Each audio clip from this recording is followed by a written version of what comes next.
here and we're making black salt, so also known as black witch's salt, but definitely not known as black Himalayan sea salt. This is not what you're looking for. It has a whole different purpose and properties.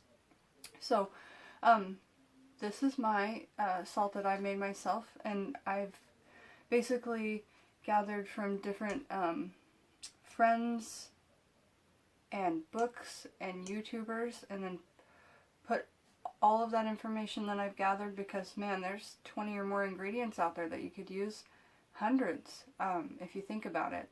So whatever you want this to be for, you can add some different herbs in there, you know, whether you want it to be for banishing or for protection, which are two of the most common things to use this for in basic witchcraft. In extended witchcrafts, there's a lot of different things that you can use this for. So when you're just getting to know the basics, one of the first things that come up is black witch's salt, and one of the first things I wanted to do was run out there and get all the things that I could for that very purpose, because it came up in a lot of different spells. So let's see, the first and most important ingredient to me, and what makes it super black in my recipe, are these crushed up charcoal tabs, which before you crush them up, they're really easy to crush up in a mortar and pestle, guys. They just obliterate. Before you crush them up, they look like this: a dome on the top and then a bowl in the center. And this is what I burn my resin incense on, my frankincense, myrrh, and dragon's blood. Okay? So you crush those up in your mortar and pestle, you clean it out, because the next thing you want to use that mortar and pestle for, guys, it'll turn completely black, because these charcoal tabs, even on my fingers just a little bit, and I was super careful, they're really potent. So that's what gives it that beautiful black color. And pour some out here. It's dusty. It took like 2 packs of tabs to make that jar, so it crushes up really small and beautiful, kind of like that, and mixes with the salt amazingly. So I'll show you the rest of this recipe. You want to choose a type of salt that you want to use, okay? Today, I'm going to be using just regular table salt, full moon blessed, okay? You can bless your stuff in the moonlight of your window, or you can hang a moonstone on it with like a copper wire or something, and that will definitely give you the effect that you're looking for if you are not close enough to the full moon, okay? So full moon blessed salt or altar blessed salt, okay? And you mix that in. Let's see, we'll do a little mixing in here.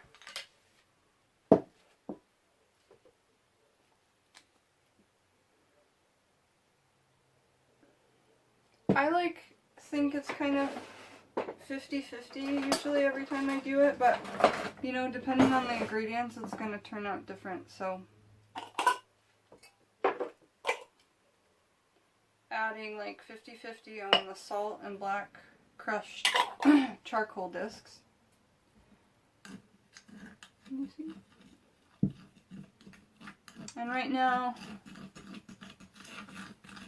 it's like at 50-50, and these aren't exact measurements, they never are. We do what we feel is enough, and you stop when you feel it's enough, because you will always overdo if you don't. I will anyway. I don't know about you guys, but if I don't listen to my intuition, I go way too far. Okay, so at 50-50, well, that doesn't really count. There we go. At 50-50, it looks about like this.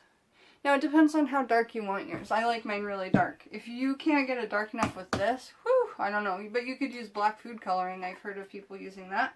So let's mix this in a little more to make it nice and dark.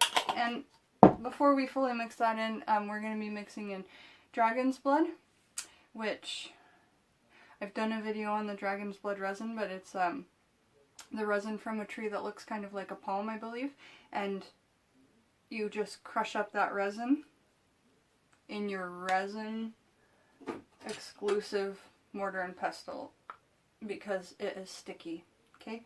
After you crush that up, you gather the powder from it, which I've got here in my little jar. And I'm adding this. Dragon's blood to me heightens everything. It makes every spell that I do feel just so much more powerful. And it really resonates and connects with me as a witch. So I like to use it in my black salt. Some people use, you know, again, the herbs and spices or resins that they like. So dragon's blood is one that I do. If I was using this for protection, I would throw in some dried rosemary. This is fresh, but if it was for protection, I'd throw in some dried rosemary or cinnamon, you know, because that's already a dark spice. Really, really good herb for witches to be having. And it's a kitchen spice, right? So everyone's got it, and everyone's probably got way too much. And it needs to be used. Okay, so now I've added the dragon's blood and, like, you know, a couple more spoonsful, basically, of the black charcoal. And we're looking a lot darker. And if we compare it to this, it's about the same. I know it's hard to see through that glass. It's old vintage glass. But yeah, so let me think. Oh, you can also add black peppercorns or, you know, black pepper from the kitchen.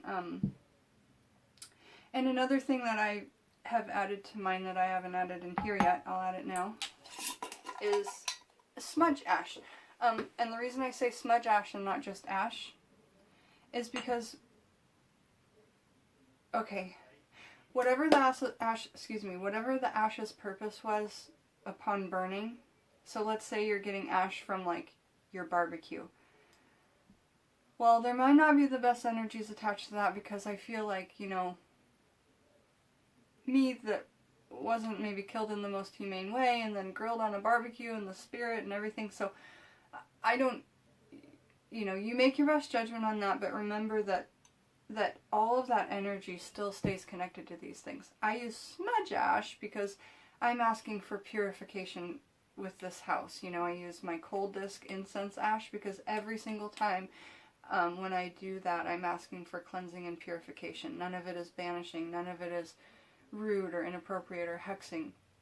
Which I'm not against. You do your own practice and we all do our own thing, and I love that about this. And I love that we can all get together and collaborate and love each other on the same level and not judge, because that's one of my very favorite things about witchcraft and the community that we have here with these witches.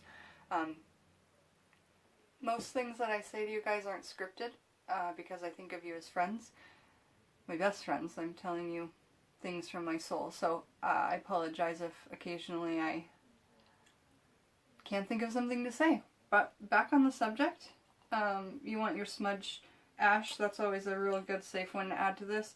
And really, you guys, I don't feel like it's darkening anything in color.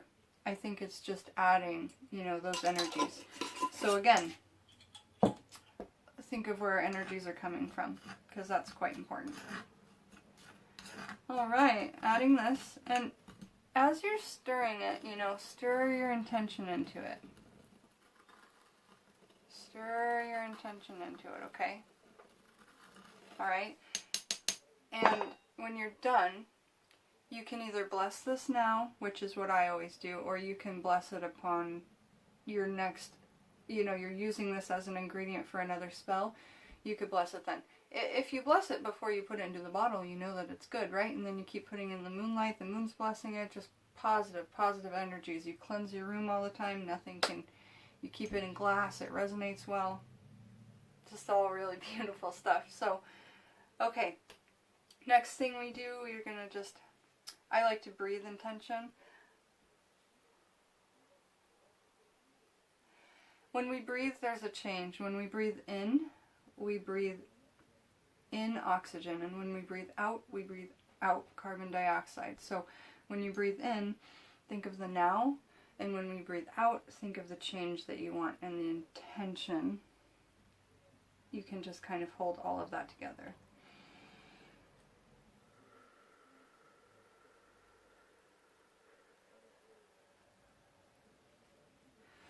And you can just hold your intention until you feel that it's done, and you'll know how long that takes just because you will know. Use your intuition. It could take 5 minutes. It could take a day. It could take 2 days. Who knows? It won't take 2 days, but it could. If you're not focused enough. I know that it could. So there's me putting my intention into that for a video with you guys. I always close my eyes because I can focus my mind more. And yeah, a good way, I don't know if I have a funnel right here, but a good way to, I do! Look at that. We're really going to be able to do up a really nice video for you. Okay, so, bottle, you can get these really inexpensive, $1 or $2.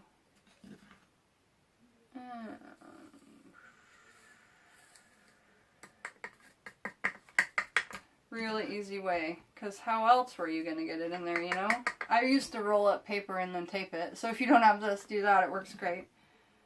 But this works awesome. So I'm going to continue to fill this up, and I'm super happy and super blessed to have you guys watch this video. Again, I am Jen, the Taxidermy Witch, and come visit me again, because I will be making videos as often as I can.